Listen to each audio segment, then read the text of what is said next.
Fala, amigo, ligado no portal radar64.com. 2 postos da Polícia Rodoviária Federal vão ser desativados temporariamente aqui no extremo sul da Bahia. As unidades de Porto Seguro, na BR-367 e Itamaraju, na BR-101, vão ser desativadas a partir de setembro. A medida já foi publicada no Diário Oficial da União. E para explicar como vai ficar a fiscalização nesses trechos de 2 rodovias importantes, convidamos o chefe da delegacia da PRF em Eunápolis, inspetor Cláudio Santos. Olá, Cláudio. Obrigado por ter vindo ao Radar 64. Tudo bom? Olá, Hugo. Tudo bem? Cláudio, explique pra gente aí o porquê dessa decisão do Departamento de Polícia Rodoviária Federal de desativar esses 2 postos. Hugo, o departamento tem sofrido grandes baixas no efetivo em todo o país. E um dos estados, talvez o que tenha sido mais atingido, seja a Bahia. A baixa no efetivo refletiu no estado da Bahia e principalmente em Eunápolis. E essa redução no efetivo forçou nós, da Polícia Rodoviária, os gestores, a criar uma nova estratégia de atendimento ao público e à sociedade, né? E a gente ter os policiais presos, tomando conta do posto, a gente estava perdendo esses policiais na pista. Diante dessa grave crise no efetivo, a gente teve que desativar os postos para poder liberar esses policiais para estarem no trecho das rodovias, fazendo a fiscalização, que é a nossa missão maior do que ficar tomando conta de posto. Bom, inspetor Cláudio, diversos segmentos da comunidade, principalmente de Porto Seguro, eles protestaram contra essa medida. Eles acreditam que a falta de um policial, né, de um posto nesse trecho, pode tornar aí, né, essas rodovias um corredor para todo tipo de crime, irregularidades no trânsito. Você já colocou bem aí como a polícia está se reordenando, mas você poderia explicar melhor para a gente como a partir de agora a polícia vai agir nesses trechos da rodovia? Na verdade, a gente entende a posição da sociedade porque ela não tem conhecimento de como é que funciona o crime, né, nas rodovias. Na verdade, os postos eles são constantemente monitorados pelos criminosos e eles criam estratégias para não passar na frente do posto. Então, a grande maioria das ocorrências criminais elas não são flagradas na frente dos postos policiais, mas são pela viatura durante o trecho. E quando a gente faz essa desativação desses 2 postos para a gente ter mais viatura no trecho, na verdade a gente vai aumentar a segurança na rodovia, porque logo a população dessas regiões, principalmente ali na 367, no trecho de Porto Seguro, vai perceber uma presença maior da viatura fiscalizando e abordando veículos e combatendo o crime. Bom, Cláudio, a gente sabe que esse trecho aqui sob a responsabilidade da polícia é um trecho delicado, né? Há muitos movimentos sociais e por conta disso, fechamento de rodovias, há parques nacionais, o turismo é forte. Porto Seguro, por exemplo, na época do verão, há um aumento excessivo, né, do tráfego de veículos. E a gente percebe que o efetivo tem diminuído muito nessa região. Essa é uma questão mais localizada, é uma questão nacional. O que o Departamento de Polícia Rodoviária Federal tem de projeto para atender melhor essa importante região aqui da Costa do Descobrimento?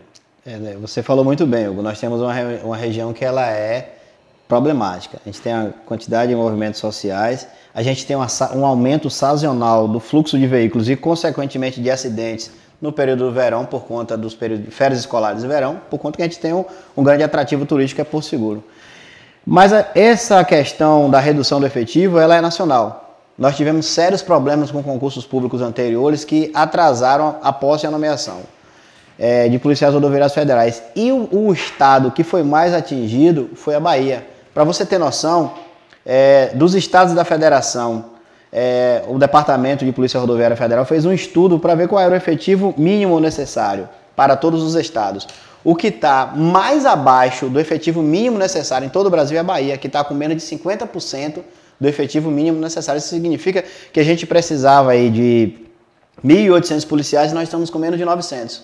E dentro da Bahia, a região que tem sofrido muito é Eunápolis, né? É uma delegacia que nós temos, a gente chama de delegacia de trânsito. Muitos policiais rodoviários federais são nomeados para cá, mas são de regiões longínquas, e assim que tem a oportunidade nas remoções, eles vão indo embora. Outros passam em outros concursos. Nós tínhamos aí uma quantidade de policiais que estavam em tempo de se aposentar, que já se aposentaram ou estão em vez de aposentar, e essa série de fatores, ela influenciou a redução do efetivo. E a gente precisa trabalhar com o que a gente tem. e transformar o que a gente tem na melhor maneira possível, trabalhar da melhor maneira. Se eu precisava trabalhar com 4, mas eu tenho apenas 2, eu vou usar esses 2 da maneira mais efetiva. E essa estratégia de desativação temporária dos postos, até que cheguem, que nós façamos a recomposição do efetivo, essa estratégia de desativação é para que a gente possa dar um atendimento melhor à sociedade. Não adianta nós termos aqui 4 postos e esses postos apenas com um policial preso lá dentro tomando conta. Se a gente desativa temporariamente esses postos, a gente tem esse policial livre para estar na viatura, correndo o trecho, atendendo acidente, fiscalizando, evitando que acidentes ocorram e coibindo principalmente essa quantidade de criminalidade que nós estamos aumentando nas nossas rodovias federais aqui no Extremo Sul. Muito bem, Cláudio. Esse trecho, sob a responsabilidade de vocês, é um trecho longo. Fale para a gente qual é a abrangência dessa delegacia. Olha só, nossa delegacia tem quase 500 quilômetros de rodovias, né? São 4 grandes municípios, né, que estão sendo atendidos por essas rodovias e uma população aí de quase meio milhão de pessoas. A gente atende Porto Seguro, Eunápolis, Teixeira de Freitas e Itamaraju, que são municípios de médio a grande porte. A BR-367, que é atendida pela Polícia Rodoviária Federal, daqui de Eunápolis até Porto Seguro, são quase 70 quilômetros. E a BR-101, que é o nosso principal corredor rodoviário nacional, desde a ponte do Rio Jequitinhonha, lá em Itapebi, até a divisa com o Espírito Santo, ou seja, do quilômetro 661 até o 980. Some-se a isso a BR-418, que liga a Bahia até Minas Gerais, lá no Extremo Sul, lá no chamado Trevo de Itabatã. E essa rodovia ela foi recentemente pavimentada até Alcobaça, fazendo com que nós ganhássemos mais 120 quilômetros. Né? Há um parque nacional também? E aí nós temos também a BR-498, que liga a BR-101 ao Parque Nacional do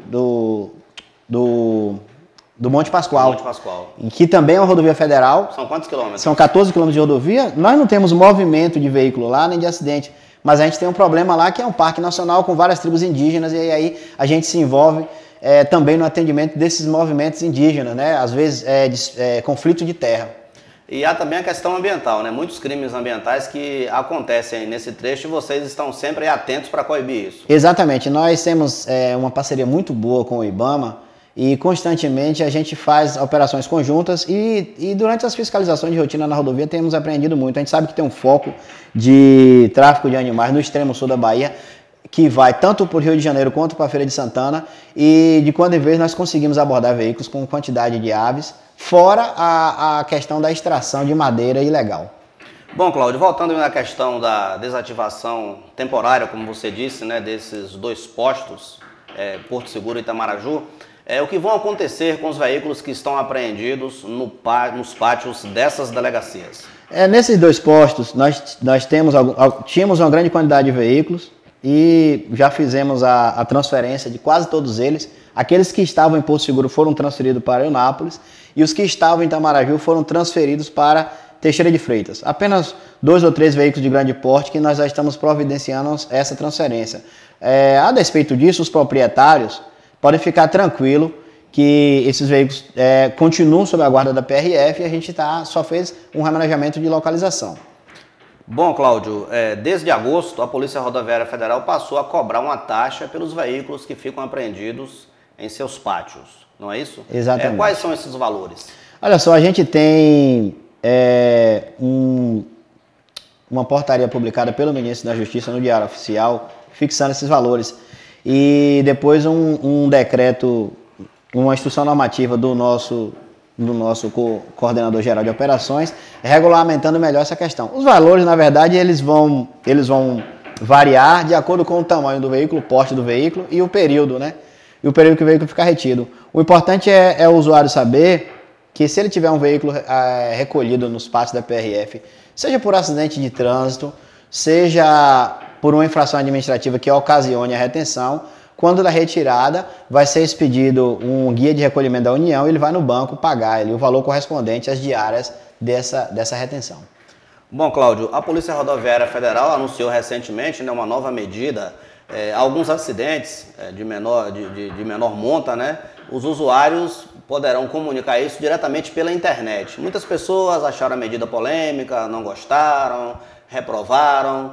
Conte melhor para a gente como funciona essa questão aí. Olha, Hugo, essa pergunta é interessante porque no estado do Espírito Santo, a Polícia Rodoviária Estadual já aplica há mais de 10 anos o boletim de acidente eletrônico. A Polícia Civil da Bahia, ela usa o BO para pessoa.